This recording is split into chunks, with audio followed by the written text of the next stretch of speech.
విశ్వ వాళ్ళ పేరెంట్స్ రాత్రి వాళ్ళ ఇంట్లో పడుకున్న జై దగ్గరికి వెళ్తారు. అప్పుడే జై కూడా రూమ్ నుండి బయటికి వస్తూ ఉంటాడు. ఏంటి బాబు, రాత్రి నిద్ర బాగా పట్టిందా అని అడుగుతూ ఉంటాడు విశ్వ వాళ్ళ నాన్నగారు.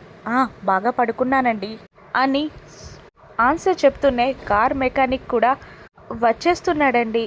ఇక కార్ రిపేర్ అయిపోయిన వెంటనే వెళ్ళిపోతాం అని జై అంటూ ఉంటాడు. సరే బాబు, నాకు చిన్న పనుంది, నేను వెళ్ళి చూసుకొని వస్తాను అని అంటూ ముందుకు కదులుతాడు ఆయన.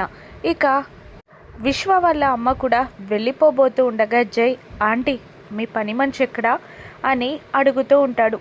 కిచెన్లో ఉంటుంది బాబు అని ఆవిడ చెప్పగానే, అలాగే ఆంటీ మీరు వెళ్ళండి అని అంటూ ఆవిడ వెళ్ళిపోగానే ఆ పని మనిషి జాను ఏమో అని అనుమానపడుతున్న జై జానుని వెతుక్కుంటూ కిందికి దిగి వస్తూ ఉంటాడు.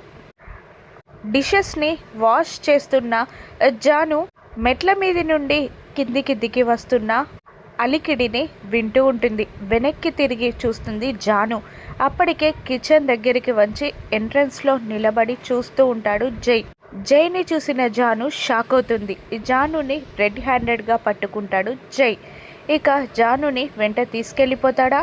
జాను ఎలా తప్పించుకుంటుందో రాను ఎపిసోడ్స్లో చూద్దాం. Thank you for watching.